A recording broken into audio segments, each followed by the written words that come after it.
শুভ সকাল রুনিয়া। শুভ সকাল জোহা, এবং সেই সাথে শুভ সকাল আপনাদের সকলকে যারা দেশ এবং দেশের বাইরে থেকে এই মুহূর্তে যুক্ত হচ্ছেন যমুনা টিভির প্রতিদিনের আয়োজন সকালের বাংলাদেশে। আমি রুনিয়া আছি এবং আমি আছি শামসুজ্জোহা। দর্শক, আজ সকালে আমরা যখনই শোটা শুরু করছি তখন একটা নতুন সূর্যোদয় হয়েছে, একটা নতুন সকাল হয়েছে, কিন্তু আমাদের সবার মনেই মনে হয় একটি বিষয় কাজ করছে গত কয়েকদিন থেকে, বছরটা শেষ হয়ে যাচ্ছে। এবং এই বিষয়টাই হলো ব্যাপার যে 2020 সাল হয়তো অনেকদিন আমাদের মনে থাকবে, কারণ এবছরই করোনা এসেছিল। আমাদের সঙ্গে অতিথি আছেন, তারা এখন আমাদের সেটে।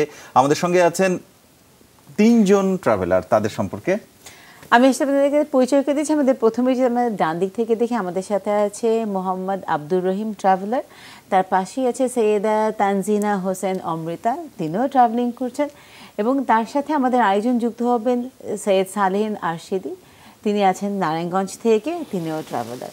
সবাইকে একই সাথে শুভ সকাল। শুভ সকাল।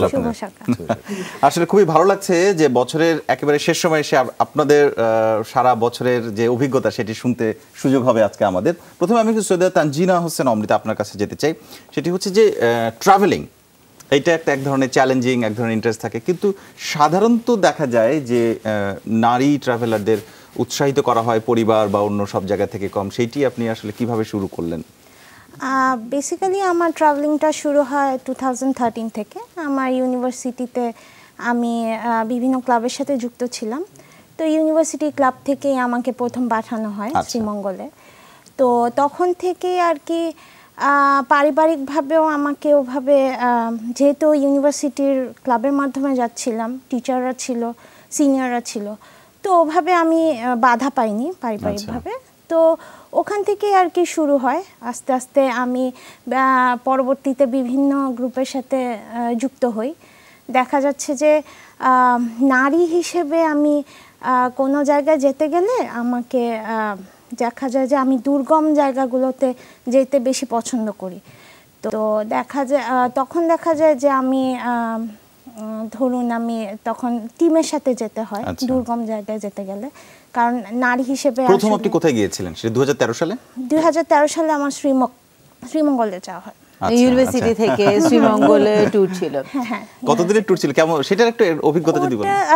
প্রথম যাচ্ছেন একা বাইরে? 3-4 দিনের একটা ট্যুর ছিল। প্রথম ফ্রেন্ডের সাথে যাওয়াটা আসলে ছোটবেলা থেকে গল্পের বই পড়ে পড়ে ওই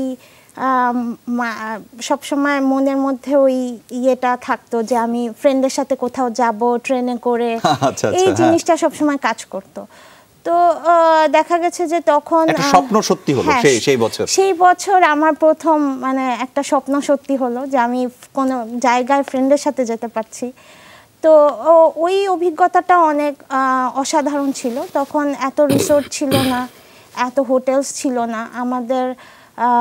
2013 বলতে তখন তো একদম মানে শুরু হচ্ছে তখন, সেই সময়টা আমরা এই গল্পগুলো এবং পরের সময়গুলো সম্পর্কে শুনবো। যদি এখন আমি একটু আপনার কাছে জানতে চাই আব্দুর রহিম, আপনাকে যদি জানতে চাই যে অমৃতার গল্পটা তো ইউনিভার্সিটি থেকে শুরু হয়েছে, আপনার ট্রাভেলিং এর গল্পটাও কি ইউনিভার্সিটি নাকি তার আগে থেকেই শুরু হয়, নাকি তারপরে কখন থেকে আসলে কিভাবে শুরু হলো? ধন্যবাদ আপনাদেরকে সবাইকে, যমুনা টিভির দর্শক আপনাদের সবাইকে বিজয়ের মাসের বিজয়ী শুভেচ্ছা এবং নববর্ষের আগাম শুভেচ্ছা। অনেক ধন্যবাদ। আসলে আপনি যে প্রশ্নটা করলেন যে ট্রাভেলিং এর শুরুটা যেটা আমাদের মাঝে এসছে, আমাদের স্কুল লাইফ থেকে এসছে। আর সে যেহেতু মেয়ে হিসেবে তার তো কিছু সীমাবদ্ধতা আছে, কিন্তু আমাদের ক্ষেত্রে যেটা হয়েছে সেটা হচ্ছে কি আমরা চট্টগ্রামের ছেলে, আমাদের সেই স্কুল লাইফ থেকে একটা সাগর প্রেমের একটা বিষয়টা ছিল যে কক্সবাজার আমরা দল বেঁধে পিকনিকের গাড়িতে করে যে মাইক টাইক লাগিয়ে, বছর শুরুতে একটা পিকনিক কিন্তু মাস্ট ছিল। শীতের শুরুতেই শুরু হয়ে যেত, তারপর বার্ষিক পরীক্ষা শেষ হলো তার কথাই নেই। তো এইভাবেই আসলে আমাদেরটা শুরু। তাই ট্রাভেলিংটা তখন থেকেই সেই স্কুল মনের মধ্যে একটা বাইরে যাওয়া, প্রকৃতি দেখা, এই সমস্ত বিষয়টাতে আসলে আমাদের একটা প্রত্যেকটা মানুষের এক ধরনের অ্যাম্বিশন থাকে, এটা আমার একটা বিষয়টা এইভাবে আসে। এর পরবর্তীতে আমি জীবিকার কারণে দেশের বাইরে থাকি, ওখানেও সুযোগ যখন পাই আশেপাশের জায়গাগুলো এক্সপ্লোর করেছি, দেখেছি। এর পরবর্তীতে দেশীয় সেটা একটু বলবেন যে দেশের বাইরে থাকা অবস্থায় কোন দেশে ছিলেন এবং কোন কোন দেশে আপনার ঘোরার সুযোগ হলো? সৌদি আরবে থাকতাম, তো সেখানে থাকার পরিপ্রেক্ষিতে আমাকে আশেপাশের কোম্পানির কাজে অনেক সময় অনেক জায়গায় যেতে হয়েছে। আমি সিরিয়া গিয়েছি, আচ্ছা, আমার তারপরে আবার বাহরাইন যেতে হয়েছে আমাকে, সিরিয়া আমাকে দুইবার যেতে হয়েছে আমাকে, যেখানে মানুষ যারা সুদান গিয়েছে, আমি ইয়েমেন গিয়েছি। আচ্ছা, বাহ। আচ্ছা, ওখানে মানে ওখানকার মানুষের বিভিন্ন অন্য জায়গায় গিয়ে যে অন্য দেশের সংস্কৃতি, ওদের জীবনযাত্রা, এগুলো আসলে আমাকে বরাবরই আমাকে টানতো। তো সেভাবেই আসলে ওখান থেকে আসলে শুরু। তারপর বিদেশে ওখান থেকে আসার পরে দেশে যখন আমি কন্টিনিউ করলাম, তো ওখান থেকে আমাদের স্বদেশী যে আমাদের বিভিন্ন জায়গাতে আমার একটা জিনিস মাথায় আসলে যে ইট পাথরের সভ্যতা, যে সৌন্দর্যগুলো, সেটা আমার কাছে কেমন যেন আর ভালো লাগছিল না। এরপরে আমি নেচারের প্রেমে পড়ি। এর পরবর্তীতে নেচারের প্রেমে গিয়েই পাহাড়ের বেশিরভাগ আমরা ইয়ে করেছি, পাহাড়ে গিয়েছি বিভিন্ন সময়। আমি দেবদাকুম, অমিয়কুম, ট্রাভেলারদের বোধহয় শেষ পর্যন্ত মানে নেচার সবচেয়ে মানে নেচারটা একটা বড় গন্তব্য। এখানে ট্রাভেলারদেরকে আমার কয়েকটা ভাগে ভাগ করা আমার মনে হয় দরকার। যেমন কেউ আছে ভ্রমণ বিলাসী, যারা যাবে ওখানে গিয়ে ওই যে মানে হোটেলে থাকবে, সুইমিং পুলে গোসল করবে, হ্যাঁ, হাই কমফোর্ট ইউজ করবে, এই ধরনের ফ্যাসিলিটিস গুলো অনেকে চায়। সেটা হচ্ছে ভ্রমণ পিপাসু, আমি বলবো যে ভ্রমণ বিলাসী এদের। আর যারা নেচারের সাথে মিলে মিশে থাকতে চায়, তারা হচ্ছে, এটা হচ্ছে আমি বলবো ভ্রমণ পিপাসু এরা। তো এইখানে দুই ভাগে ভাগ করে এদেরকে, এরা সবাই ট্রাভেলার, সবাই এদেরকে সবাইকে দুই ভাগে ভাগ করে দুজনের জন্য দুই রকমেরই একটা অ্যাটমসফিয়ার আমার দেশে রাখাটা আমার মনে হয় উচিত। এটি আসলে খুবই জরুরি। সেই বিষয় নিয়ে আমরা আরো কথা বলবো। আমাদের সঙ্গে আরেকজন অতিথি আছেন, সালেহিন আরশাদী, তার সাথে কথা বলছি এবারে। তিনি আমাদের সাথে যোগ দিচ্ছেন অনলাইনে। সালেহিন নারায়ণগঞ্জ থেকে। সালেহিন আরশাদী, আপনাকে স্বাগত জানাচ্ছি। আপনার সম্পর্কে আমরা জানি যে আপনি পর্বত আরোহণ করেছেন এবং সেটির ব্যাপারে আপনি আগ্রহী বা সেই ব্যাপারে আরো চেষ্টা করছেন। তো আপনার গল্পটা শুনতে চাই। আপনি নিশ্চয়ই আমাদের এখানকার আলোচনা শুনছিলেন। আপনি আসলে কোথায় কোথায় গিয়েছেন এবং এর চর্চাটা শুরু করেন কিভাবে? ধন্যবাদ আমন্ত্রণ জানানোর জন্য। শুভ সকাল। আমাদের ঘোরাঘুরিটা শুরু হয়েছিল আসলে স্কুল লাইফ থেকে। ভাইয়া যেমন ভাবে বললেন যে আমাদেরও আসলে ঘোরাঘুরি শুরু হয়েছিল স্কুল লাইফ থেকে। এরপর আসলে পাহাড়ে যে যাওয়াটা, ওটা শুরু হয়েছে আসলে ইউনিভার্সিটি থেকে। যদি আমি সত্যি কথা বলতে যে আসলে যেমন ভাবে আসলে আমরা ট্রেকিং করি বা হাইকিং করি, আর মাউন্টেনিয়ারিংটা শুরু হয়েছিল আসলে ওটার হাত ধরেই। প্রথমে 2015-এ গিয়েছিলাম বগালেক হয়ে কেওক্রাডাং। তারপরে আসলে পাহাড়ের প্রেমে পড়ে যাই, যেটাকে সহজ ভাষায় বলা যায়। তারপর থেকে আসলে আমি মানে পুরোপুরি পাহাড়েই মজে আছি। যখনই সময় পাই, সুযোগ পাই, ইনফ্যাক্ট দিন রাত 24 ঘন্টা আসলে পাহাড়কে নিয়ে আসলে আমাদের চর্চা হয়। হয়তোবা সবসময় যাওয়া হয় না, কিন্তু সবসময় আসলে দিন রাত 24 ঘন্টা আমাদের এই পাহাড় নিয়ে আসলে আলোচনা হয়, চর্চা হয়, আমরা শিখি, ট্রেনিং দিই। তো আসলে এটার মধ্যেই আছি। আর যাওয়া হয়েছে বলতে আমাদের যে ট্রাভেলিং, এই আমরা যে মোডে আসলে ট্রাভেলিং করি সেটাকে বলা যায় আসলে এক্সপ্লোরেশন। আমরা 2009-10 থেকেই আমরা আসলে এক্সপ্লোরেশনের দিকেই সবচেয়ে বেশি ঝুঁকেছিলাম। বিশেষ করে আমাদের বাংলাদেশের যে পাহাড়গুলো আছে, পার্বত্য চট্টগ্রামের, বিশেষ করে বান্দরবনের যতগুলো উঁচু উঁচু পাহাড় আছে, সেগুলো ড্রেনেজ সিস্টেম, সেই ঝিরিগুলো, ওয়াটারফলগুলো, এগুলো আমরা এক্সপ্লোর করতাম, লিস্ট আউট করতাম। তো এখান থেকেই আসলে বাংলাদেশে যতগুলো উঁচু উঁচু যত পাহাড় আছে ওগুলো আমরা আসলে এক্সপ্লোর করেছি। 2010 থেকে শুরু হয়েছে ওইটা। এরপর 2014 থেকে আসলে আমার হিমালয়ে যাওয়া শুরু। সেটা শুরু হয়েছিল আমার মানে লাদাখ থেকে, ইন্ডিয়ার লাদাখ থেকে। এরপর ইন্ডিয়ায় বেশ কিছু পাহাড়ে যাওয়া হয়েছে, পর্বতে যাওয়া হয়েছে, এরপর নেপালেও যাওয়া হয়েছে, বেশ কয়েকটা পিকে ক্লাইম্ব করা হয়েছে। এবং দর্শক, আমরা গল্পের খুব মাঝখানে ছিলাম, কাজে একদম সময় নষ্ট করবো না, সরাসরি আমাদের অতিথিদের কাছে যাব। সৈয়দা তানজিনা হোসেন অমৃতা, সালেহিন আরশাদী এবং মোহাম্মদ আব্দুর রহিম, তিনজনকে আরেকবার স্বাগত জানাচ্ছি। একজন অনলাইনে আমাদের সঙ্গে যুক্ত আছেন। সৈয়দা তানজিনা হোসেন অমৃতা, আপনার কাছে আরেকবার যেতে চাই। সেটি হচ্ছে যে আপনি বলেন 2013 সালে আপনার যাত্রা শুরু হলো এবং যাওয়ার পরে আপনার মনে হচ্ছে যে প্রকৃতির কাছে যেতে আপনার সবচেয়ে বেশি ভালো লাগে, কিন্তু সঙ্গে সঙ্গে নতুন জায়গায় যাওয়া মানে নতুন মানুষের সাথেও তো পরিচয় হয়, সেটাকে এনজয় করেন না কোনোভাবে? হ্যাঁ, নতুন মানুষের সাথে পরিচয় হওয়াটা, প্লাস ওখানে যেই জায়গায় যাচ্ছি সেখানকার লোকাল কমিউনিটির সাথে পরিচয় হওয়াটাও কিন্তু একটা জরুরি বিষয় আমাদের কাছে।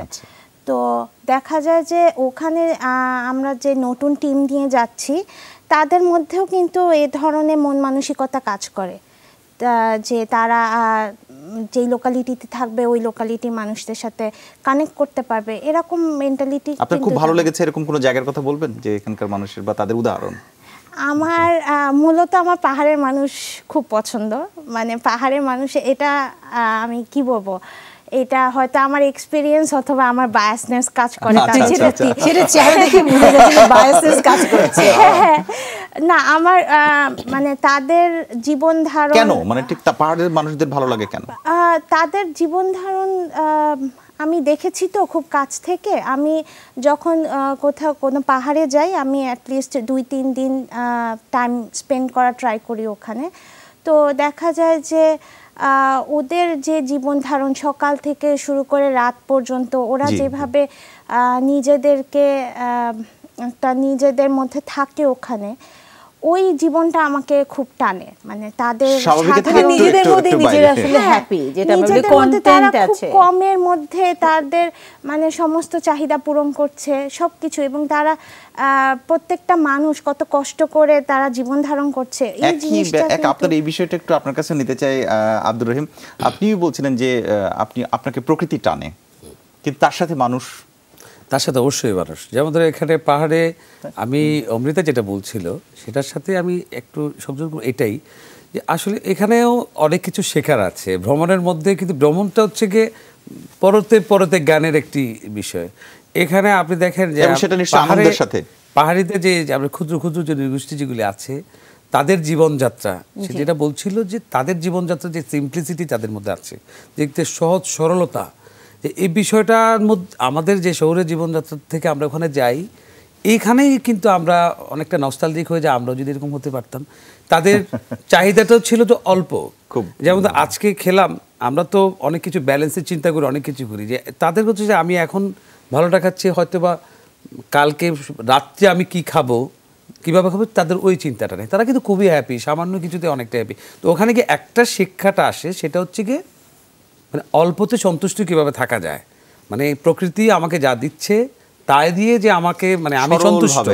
আপনি কি মনে করেন এটার জন্য প্রকৃতির অবদান অনেক বেশি, যেহেতু তারা একটা প্রাকৃতিক পরিবেশে থাকে, সেখান থেকেই তাদের মধ্যে আমার মনে হয় যে প্রাকৃতিক পরিবেশ থেকে তাদের মন মানসিকতাটা প্রাকৃতিক হয়ে গেছে, তাদের মন মানসিকতাটাই পরিবর্তন, তাদের মন মানসিকতাটা নেচারের মধ্যে থাকতে নেচারের মতোই থেকে গেছে। আপনার ঠিক কোন জায়গাটা বা কোন অঞ্চলে মানুষের সাথে সবচেয়ে বেশি হৃদ্যতা হয়েছে বা ভালো লেগেছে, এরকম জায়গার কথা বলবেন? আমি দুই একটা কথা যদি বলি, যেমন ধরেন আমি একটা জায়গায়, আমাদের চরম একটা শিক্ষার বিষয়, যেমন ধরেন আমরা কেওক্রাটাং যাওয়ার পথে যে মানে বগালেক অল্প কিছু দূরত্ব আগে যেটা জায়গাটা হচ্ছে একটা মুনলাই পাড়া, যেটা এখন আপনারা অনেকে এক্সপ্লোর করছেন, ওখানে একটা বেস ক্যাম্প হয়েছে, বাংলাদেশ সর্বপ্রথম বেস ক্যাম্প সম্ভবত মুনলাই পাড়া যেটা আছে, সেটা ওখানে গিয়ে আমার একটা মানে, তারপরে দার্জিলিং পাড়া, আরেকটা হচ্ছে এটা হচ্ছে কেওক্রাটাংয়ের একটু আগে, এটা হচ্ছে কেওক্রাটাংয়ের একটু আগে, যেখানে হাইকিং ট্রেকিং করে যেতে হয়, ওখানে গাড়ির রাস্তা নাই, সেটা হচ্ছে দার্জিলিং পাড়া। পরে বলছি, আগে মুনলাই পাড়াটা বলি। যখনই যাওয়ার পথে, যখন মুনলাই পাড়া যেমন আমি অন্য একটি দেশে চলে আসছি, পরিষ্কার পরিচ্ছন্ন, প্রত্যেকটা বাড়ির সামনে ফুলের বাগান এমনভাবে করা আছে।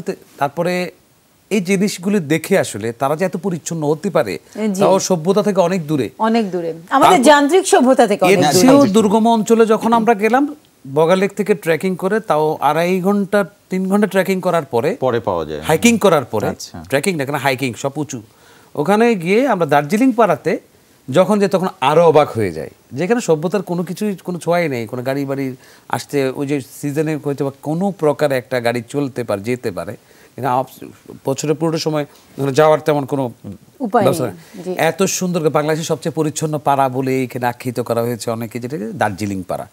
তো ওখানে যা দেখলাম যে তাদের ওখানে কোনো মেয়র নাই, পৌর ব্যবস্থা নাই, কিছুই নাই, যেটা আছে সেটা হচ্ছে মন মানসিকতা। এগুলোর জন্য আসলে পরিষ্কার পরিচ্ছন্ন থাকার জন্য টাকা পয়সা কিংবা এটা আসলে বড় একটা উদাহরণ, এটা আমাদের জন্য একটা শিক্ষা। তাই ওখানে গিয়ে আসলে ওদের কাছ থেকে এই শিক্ষাটা আমাদের নেয়া। আপনার এই গল্পটা আরেকটু লম্বা করে আমরা শুনবো, কিন্তু তার আগে যেটা প্রয়োজন হচ্ছে সেটা হচ্ছে সালেহিনের সাথে, তার কাছে একটু ঘুরে আসতে চাই আমাদের। সালেহিন আশরাফি, আপনাকে আরেকবার স্বাগত জানাচ্ছি। আপনার কাছ থেকে আমরা শুনছিলাম যে আপনি পর্বত আরোহণ কোথায় কোথায় গিয়েছেন এবং কিভাবে শুরু করেছিলেন। একটি বিষয়, পর্বত আরোহণের ক্ষেত্রে এক ধরনের প্রস্তুতি দরকার হয়, শারীরিকভাবেও নিজেকে প্রস্তুত করা এবং আর্থিক বা অন্যান্য, সেই প্রস্তুতির ক্ষেত্রে আপনি কিভাবে করেছিলেন এবং বাংলাদেশের এখন যারা করতে চান তাদের জন্য আসলে কিভাবে সবচেয়ে সহজ হবে? পর্বতারোহণ শুরুর জন্য যে সবার আগে যেটা দরকার সেটা হচ্ছে পাহাড়ে যাওয়া। আর ছোট পাহাড় থেকে শুরু করা, মানে যেতেই থাকা, যেতে যেতেই শেখা, ভুল করা, বারবার ভুল থেকে আবার শেখা, সবসময় আসলে ওই সেই শেখার মধ্যে থাকা, সেই চর্চার মধ্যে থাকা। প্রথমে হাইকিং করা, প্রচুর হাঁটা, শারীরিক পরিশ্রম করা, এক্সারসাইজ করা, নিজেকে ফিট রাখা, ফিটনেস খুবই ইম্পর্টেন্ট। তারপর আস্তে আস্তে একদিনের জন্য ট্রেকে, তারপর 2 দিনের জন্য ট্রেকে, 3 দিনের জন্য ট্রেকে, এইভাবে আসলে মানে সবসময় পাহাড়ে যেতে যেতেই আসলে আমার কাছে মনে হয় যে পর্বতারোহণের জন্য প্রস্তুতি নেওয়ার সবচেয়ে ভালো উপায়। আর সেই সাথে যেই মানে টেকনিক্যাল স্কিল গুলো দরকার হয়, এই টেকনিক্যাল স্কিল গুলো আসলে শেখার এখন বাংলাদেশেই বেশ অনেকগুলো প্রতিষ্ঠান আছে, অনেক ক্লাব আছে। সেই ক্লাবগুলোর সাথে জড়িত হয়ে, সেই প্রতিষ্ঠানগুলোর ক্যাম্পগুলোতে জড়িত হয়ে আমার মনে হয় যে সেই টেকনিক্যাল স্কিল গুলো আসলে মানে সহজেই এখন আয়ত্তে নিয়ে আসা যায়। সালেহ নারসাদি, আরেকটি বিষয় সেটা হচ্ছে এখানে তো একটা রোমাঞ্চকর ব্যাপার থাকে, সেই রকম কোনো উদাহরণ আছে আপনার? জি, মানে পর্বতারোহণ মানেই আসলে রোমাঞ্চ, আর সেই অ্যাড্রিনালিন রাশের জন্যই আসলে পর্বতারোহণে যাওয়া বা মাউন্টেনিয়ারিং করা। বেশ কয়েকটি এক্সপিরিয়েন্স আছে। এই বছরই ফেব্রুয়ারিতে আমরা লকডাউন শুরু হওয়ার আগে, মানে এই প্যান্ডেমিক সিচুয়েশন শুরু হওয়ার ঠিক আগে আগে আমরা ফেব্রুয়ারিতে গিয়েছিলাম নেপালে একটি উইন্টার এক্সপিডিশনে, আন্নপূর্ণা রিজিয়নে, নেপালের আন্নপূর্ণা রিজিয়নে। তো ওখানে টেম্পারেচার এতটাই ঠান্ডা ছিল, এতটাই নিচে ছিল, হিমাঙ্কের নিচে ছিল, -20, 22, 23। তো ওখানে আমার একজন টিমমেটের, আমরা যেই এথিক্সে আসলে মাউন্টেনিং করি সেটাকে আসলে সেলফ সাফিসিয়েন্সি আর মিনিমালিজম আমরা চর্চা করি। তো আমরা সাথে আসলে গাইড বা পোর্টার এই ধরনের কিছু নেই না, আমরা সেলফ সাফিসিয়েন্ট থাকার চেষ্টা করি। তো ওখানে আমাদের একজন টিম মেম্বারের আসলে হাইপোথার্মিয়া হয়ে যায়, মানে ওই পর্যায়ে যেতে থাকে। খুবই ঠান্ডা ছিল আমরা সন্ধ্যার দিকে।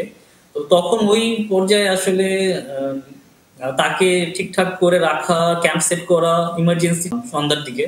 তো তখন ওই পর্যায়ে আসলে তাকে ঠিকঠাক করে রাখা, ক্যাম্প সেট করা, ইমার্জেন্সি ক্যাম্প সেট করা, এটা এখন আমার কাছে মনে হয় চ্যালেঞ্জিং ছিল, ব্যাপারটা ভালো, খুবই রোমাঞ্চকর ছিল। নিশ্চয়ই নিশ্চয়ই, আপনাকে ধন্যবাদ আমাদের সাথে এখন রোমাঞ্চকর মনে হচ্ছে, তখন রোমাঞ্চকর মনে হয় না। আপনাকে ধন্যবাদ, আপনি আমাদের সঙ্গে থাকুন। এবারে আর সময় একেবারে নষ্ট করব না, আমরা সরাসরি চলে যাব আমাদের অতিথিদের কাছে। 3 জনই ট্রাভেলার, তাদের গল্প শুনতে শুনতে মনে হচ্ছিল যে আমরাও ট্রাভেলিং এ আগ্রহী হয়ে উঠছি। আমি সৈয়দা তানজিনা হোসেন অমৃতা, আপনার কাছে শুনছিলাম 2013 সালে 7 বছর আগে, তখন আপনি ছাত্র জীবনে ছিলেন, তখন ট্রাভেলিং শুরু করেন। এখন পেশাগত জীবনে আছেন, কোনো পার্থক্য দেখছেন কিনা, কোনো পরিবর্তন হয়েছে কিনা, এবং নারী যারা ট্রাভেলার এটি আরো ভালোভাবে নিতে চান তাদের ক্ষেত্রে আপনার কোনো পরামর্শ রয়েছে কিনা? প্রথমে যখন শুরু করেছিলাম তখন আসলে এত নারী ট্রাভেলার ছিল না, তখন আমরা কয়েকজনই বেসিক্যালি ছিলাম। তো দেখা যেত টিম আপ করে আমরা যেতাম, তো তখন ওই টিমের মানুষরাই আমাদের কিন্তু একটা ভালো বন্ডিং হয়ে যেত, আমরা ওই রকম করেই আমরা প্রোটেকশন পেতাম। এখন দেখা যাচ্ছে যে বিভিন্ন নারীরা এগিয়ে আসছে তারা ট্রাভেলিংয়ের ক্ষেত্রে। তো এখন স্কোপ বাড়ছে, কিন্তু দেখা যাচ্ছে যে অনেক সময় সামাজিক নিরাপত্তার জন্য অনেকে পিছিয়ে যায়। এটা মূলত পারিবারিক বাধাটা কাজ করে, এটা আসলে কমপ্লেইন না, এটা আমাদের সমাজের পরিস্থিতি এমন যে নিরাপত্তার জন্য পরিবার থেকে ওভাবে তারা বের হয়ে আসতে পারে না ট্রাভেলিংয়ের ক্ষেত্রে। অনেক সময় চাইলেও তারা সেটি সেই সমস্যা আছে, মানে সমাধানটা কি, মানে আপনার কোনো পরামর্শ রয়েছে কিনা? সমাধানটা আসলে আমাদের যদি আইনি ব্যবস্থা আরো জোরদার করা হয়, হ্যাঁ আইনি ব্যবস্থা সব জায়গায় কিন্তু টুরিস্ট পুলিশরাও অ্যাক্টিভ না, তো দেখা যায় যে আমরা সেগুলোকে আরো অ্যাক্টিভ করা এবং আইনি ব্যবস্থা জোরদার করা, এটি আপনার পরামর্শ? জোরদার করা, ওগুলা আর কি, মানে ওগুলা করলে আরো বেটার হয়। মানে এই সূত্র ধরে যদি আমি আব্দুর রহিম আপনার কাছে চলে যাই, যেহেতু আপনার বাইরেও ট্রাভেল করার অভিজ্ঞতা আছে, দেশেও আপনি অনেকদিন ধরে করছেন, কি কি পার্থক্য আপনার চোখে পড়ে, এবং আসলে আমাদের ট্রাভেল ইন্ডাস্ট্রিটাকে ডেভেলপ করার জন্য আসলে কি পদক্ষেপটা এই মুহূর্তে নেওয়া দরকার? যেমন আমার পার্শ্ববর্তী দেশ ইন্ডিয়ার সাথে যদি আমরা, ভারতের সাথে যদি আমরা তুলনা করি, তারা তো ট্রাভেলিং নির্ভর অনেক কিছু, সবগুলোতে একটা নিপুণতা রয়েছে সমস্ত কিছুতে। যেমন ধরেন প্রত্যেকটা জিনিসকে তারা তাদের পর্যটন বলেন, তাদের যেমন আমরা মেঘালয়, আমার পার্শ্ববর্তী মেঘালয়ে যাই, আমরা সিকিম যাই, তো এই আমার দার্জিলিং তো আগে আমরা যেতাম, সে এখন সবাই সিকিমও যাচ্ছে। তো এই যে পার্শ্ববর্তী আমাদের বাংলাদেশে কিন্তু একদম পাশেই, শেখার তো একদমই সহজ একটা বিষয়। যেমন আমি যদি একটা ধারণা দিই যে ট্রাভেলিং করার যে সিটিগুলোতে, যেমন আমি যদি গ্যাংটক সিটিটার কথা বলি, জি, এই গ্যাংটক সিটির সাথে আমাদের রাঙামাটি আমার কোনো ভাগে আমার সত্যজিৎ রায়ের কথা মনে হয়। গ্যাংটক সিটিটাকে আমার কোনো প্রকার মনে হয় না যে রাঙামাটির চেয়ে একটা ভিন্ন একটা বিষয়। তাই আমরা গ্যাংটক রাঙামাটিকে গ্যাংটক করতে পারি না কেন? জি, কেন পারি না? কেন সেটা পারি না, সেটা হচ্ছে মন মানুষের। আর এখানে আমি যেটা আপনি পর্যটন যে খাত, যেটা যে কর্পোরেশন কিংবা এই সংশ্লিষ্ট যারা আছে, আমি মনে করি আমি বর্তমান যে প্রধানমন্ত্রী জনাব শেখ হাসিনা, ওনার সদিচ্ছার কোনো অভাব আছে বলে আমরা 16 কোটি মানুষকে বিশ্বাস করি না। উনি সদিচ্ছার কোনো অভাব ওনার নেই। উনি যেটাই চাচ্ছেন, যেটাই রিকোয়ার করছে, সব কিছু উনি দিচ্ছেন। কিন্তু তারপরেও যে এই সংশ্লিষ্ট যারা এটা নিয়ে কাজ করছেন, আমার মনে হয় তাদের একটা আমূল পরিবর্তন, তাদের আন্তরিক হওয়া দরকার, তাদের আন্তরিক হওয়া প্রয়োজন। তারা কি করে আসলে আমি জানি না, যে পর্যটনদের স্বার্থে আমাদের এখানে কি করা হয় বাংলাদেশে। আমাদের যেমন টুরিস্ট পুলিশের কথা বলা হয়, যেমন এখন আমরা সাগর পাড়ে যদি যাই, ভিক্ষুকের মেলা, তারপর সাগর পাড়ে আপনি কোনো প্রকারে একটা একাকিত্বে কোনো একটা সময় টুরিস্ট বান্ধব নয় পরিবেশ, ফটোগ্রাফার থেকে বিড়ম্বনা, তারপরে এই যে মেসেজের বিড়ম্বনা এখন একটা নতুন শুরু হয়েছে, বডি মেসেজ বিড়ম্বনা, এই বাচ্চা কতগুলি আসে, এই যে জায়গা যে হাত পাতার একটা বিষয়, হকার, যত্রচত্র, এই জিনিসগুলিকে আসলে কোনো প্রকার তারা কি করছে এটা। আর একটা কথা হচ্ছে গিয়ে, শেষ কথা যেটা বলি, সুস্থ থাকার সর্বশ্রেষ্ঠ উপায়টা হচ্ছে ভ্রমণ।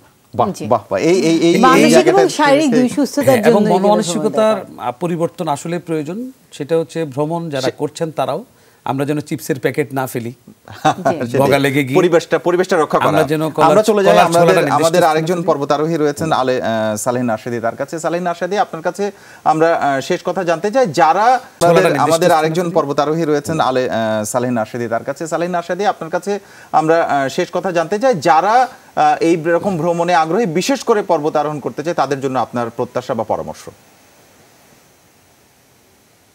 আমার প্রত্যাশা হচ্ছে আরো অনেক তরুণ, আরো অনেক তরুণী মাউন্টেনিয়ারিং শুরু করবেন, পর্বতারোহণ শুরু করবেন, অনেক এক্সপ্লোরেশন করবেন। আর আমার প্রত্যাশা হচ্ছে বা আমার এক্সপেকটেশন হচ্ছে সবার কাছে সবাই মিনিমালিজম ব্যাপারটাকে আসলে ইনক্রিজ করবেন, বার্ধস্ত করবেন, চর্চা করবেন। আমরা যেটাকে অ্যালপাইনিজম বলি, স্বনির্ভর থাকা পাহাড়ে, যত কম রসদ ইউজ করে আসলে আমরা পাহাড়ে যেতে পারি, আর আমাদের যত কম ইম্প্যাক্ট আসলে পাহাড়ে ফেলতে পারি।